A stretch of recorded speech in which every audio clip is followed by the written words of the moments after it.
How's it going, guys? Raggy Rog here. I'm here to talk to you today about my idea for a brand new Pokemon gym. Let's get a little crazy with this because I've had a few ideas, some of them not so good, some of them are not bad. I don't know. Let me know what you think in the comments. Anyways, my idea is we look at Pokemon gyms and there's like an archetype that exists from like start to finish, from as early as Red and Blue all the way up into what is probably going to be Scarlet and Violet as well, where you take an elemental type and then you just run with that. Like fire type, and then all 6 or however many Pokemon are in that gym are going to be a fire type Pokemon, right? And like seldom do we see that formula left in the dust a little bit. Occasionally there will be like a twist, right? Like in the case of the electric type gym in Black and White, where everyone leading up to that gym talks about how like, oh yeah, ground type Pokemon are the only real good way to beat an electric type Pokemon. And then you end up having to fight against Emolga, who is an electric flying type, therefore completely immune to ground. And that was the stupidest, most annoying thing, because like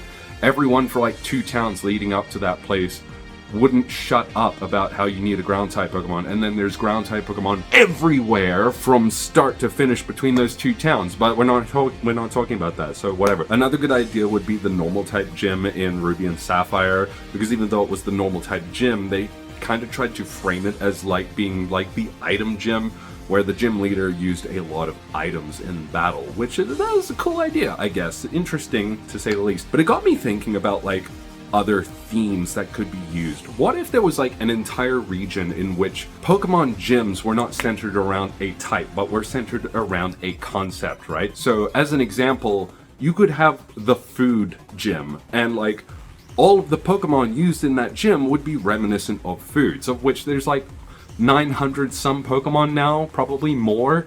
There's a few Pokemon that are based on food. You could have Vanillix, you could have Poltegeist, all Pokemon that are like based on food, and they wouldn't all be the same type. The question is, would that be balanced or unbalanced? And the short answer is I don't know, but I like the idea of like just abandoning types, because I feel like the archetype is overdone now. We've fallen into a state of predictability where it's like in the case of Black and White, we need to kind of rely on being underhanded to take the trainer by surprise.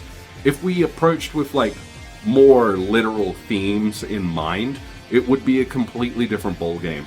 The trainer would have to go into the gym not really knowing what to expect, and while that might defeat the purpose of challenging a trainer's knowledge, it would certainly challenge a trainer to think on their feet. You don't know what types or abilities are going to be used at this gym, so I think there's a lot of merit in this idea. I'm actually reminded about Pokemon trainer Lance from, he was in Red and Blue and Gold and Silver. I believe he was like the actual champ in Gold and Silver. I can't even remember, it's been too long. This guy is infamous for having 3 Dragonites on his team, and he was the dragon trainer of like the Elite Four. And of course he had 3 Dragonites because back in Gen 1, even in Gen 2, there was like 3 dragon type Pokemon that you could choose from, and they were all tied to Dragonite. I'm pretty sure his team had like 3 Dragonites, an Aerodactyl, a Gyarados, Charizard? Is that 6? Doesn't matter. The point is that like only 3 of these Pokemon were actual dragon type Pokemon, but the rest of them were just thematically dragon type Pokemon, and I think that was a really good idea. Yeah, obviously Game Freak was just kind of working against limitations because the Pokedex was so empty of dragon type Pokemon. Like the Pokedex was like essentially empty of dragon type Pokemon, but they worked with what they had and they made a team that like was dragons. It was like a dragon themed team, and that was cool. And I wish there was more stuff like that. Like I mentioned with food, you could do a whole bunch of other themes like that. You could do like computer theme, you could do amusement park theme, I don't know, any theme you can think of. I know that some themes would just obviously tie into a Pokemon type. Like you couldn't do like a plant team that wasn't just a bunch of grass type Pokemon. You couldn't do like a deep ocean theme that wasn't just a bunch of water type Pokemon. The themes still take thinking and thought, and it adds a layer of depth to the game and its mechanics. And not just that, but the amount of thought and thinking that really goes into it, and that's half the fun, in my opinion. Another thing I actually wanted to talk about in Pokemon Gyms is that if you remember Pokemon Origins, that one OVA in which we actually get to see Pokemon Trainer Red go on his adventure and all that, it was a cool OVA. It was fun. It was good. I enjoyed it. Pretty good.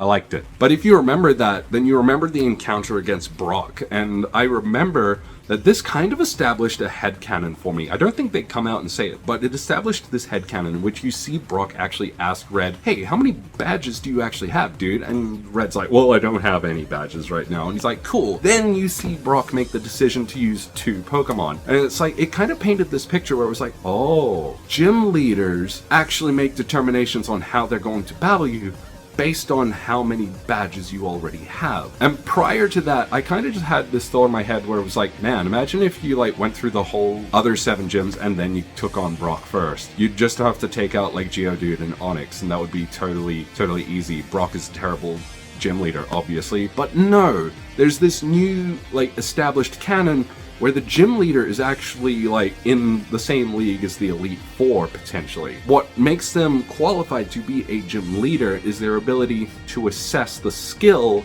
of an up-and-coming trainer, and by basing their decisions on how many badges the up-and-coming trainer has, they make determinations about how many Pokemon they're going to use and what Pokemon those Pokemon are going to be. It's such a cool idea.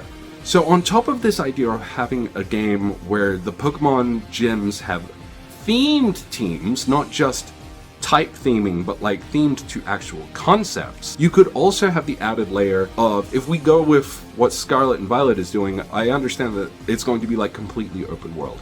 And I don't know if this means we're going to be able to take on the gyms in any order we like, or if we're still going to have to take them on in a certain like order. But if you can take them on in a certain order, then I think it would be the coolest thing if, based on what order you take them in, determines how the other gym battles are going to go. So any one of the gym leaders could feasibly be the hardest gym leader to beat. The more gym badges you have by the time you get to them, it will determine how many of which Pokemon they use.